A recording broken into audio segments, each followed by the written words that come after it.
Hi everyone.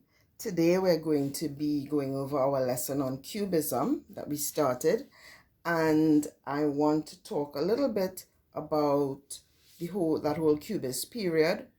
And remember that Cubism is all about taking an object and breaking it up and then putting it back together in a different way. Just think about a puzzle, and instead of putting the pieces back together to look exactly like the object, you might rearrange it and come up with something new and interesting and just different. Now, with analytical cubism, you broke the object up into different blocks. You looked at all the different views of the object, the same object, and you rearrange those views and you put it back together in one picture. So we're going to be doing that today with a Dasani bottle. All right. Now, as I said, you can take any object from your home. Just something simple, something that it doesn't have to be complex, right? Or too ornate or fancy, just any simple object from your home. And we looked at some objects in the last lesson, so I'm just looking at this bottle today. So you don't have to draw this specific bottle, right? Now, what I'm going to be doing is I want to look at this from all the different angles. So I can look at it from this direction. I can turn it around and I can see another area. I can turn it so that I see the top of the bottle. Okay. I can turn it so that I can see the bottom of the bottle. Now, notice whenever you turn the bottle around, you're not seeing the exact same thing. So here I'm seeing a circle, and there's even a smaller circle on the inside there. I don't know if you can see that. And there are lots of lines and shapes here, kind of triangular shapes, right? And if I hold the bottle like this, I'm seeing lines here. Some lines look straight. Sometimes they look curved because the bottle, of course, this is a cylinder. It's not a rectangle. So you will get some of the lines that are going across will look curved. Okay. And even on the bottle itself, there are designs, there are shapes. So we're looking at the lines, we're looking at the shapes, we're looking at the textures that we are seeing, all right?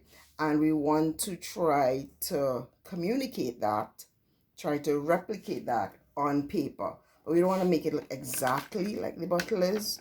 We are just taking it apart. We're analyzing it. So it's analytical cubism. And what we're going to do, I'm going to start by just drawing some of the lines that I'm seeing. So I'm seeing some vertical lines. I'm just going to put maybe a vertical line here to represent some of the vertical lines that I'm seeing. I am seeing some curved lines, and like the top of the cover kind of forms a curve. So I'm just going to put a curve there.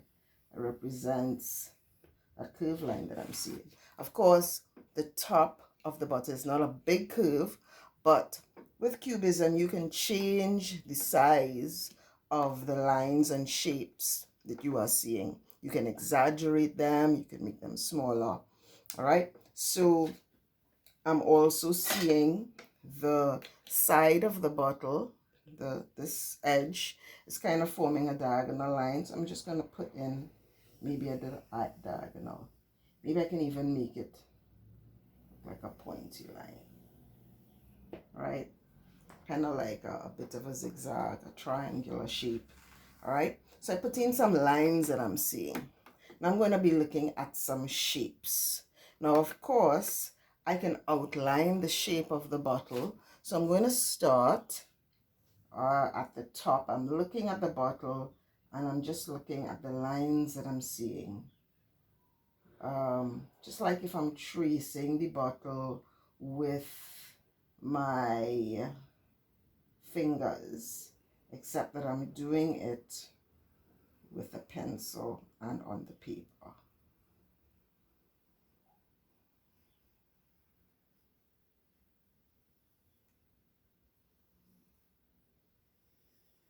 Now, I'm going up the other side. It may not match up with the side that I did first, but that's okay because this is Cubism.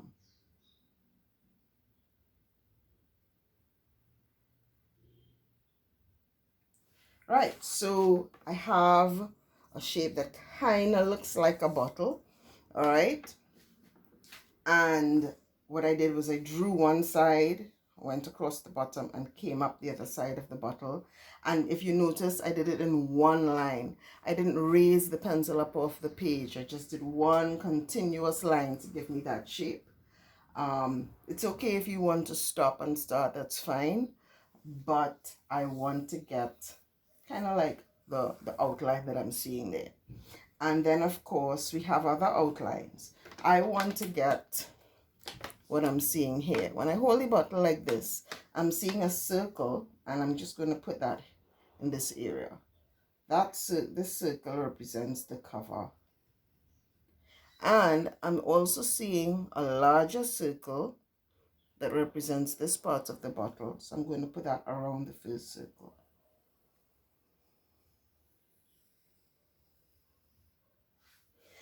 I'm also, let's say, I want to do this part.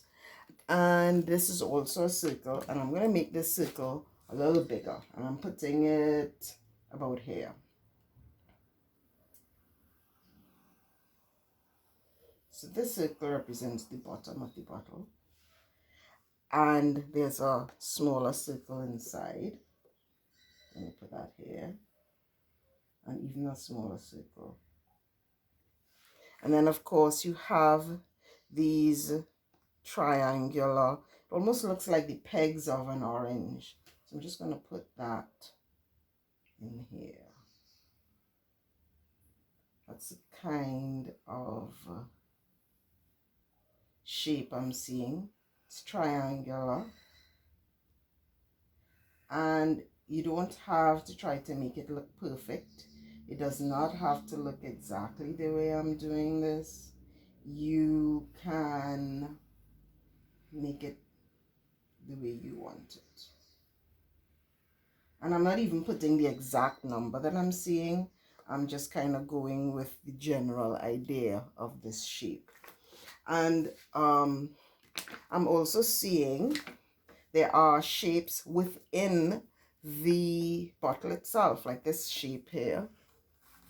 I want to try to reproduce that. But instead of drawing it straight across, I'm going to draw it this way. All right, so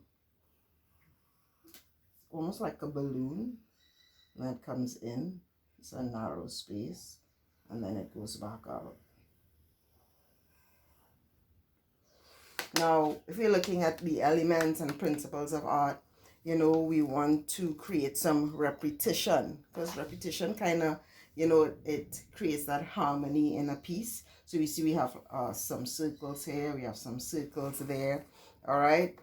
We have curved lines. We have straight lines. There's another little design here. I don't know if you can see that. It looks kind of like a leaf. All right. So I'm going to put, looks like a leaf and a water drop of some sort. So I'm going to put in kind of recreate this shape I'm seeing. And there's like another leaf shape here somewhere.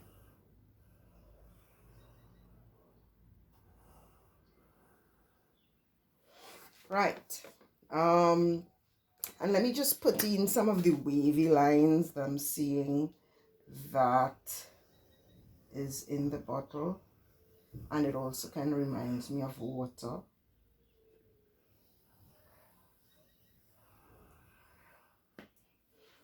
And maybe one more below here.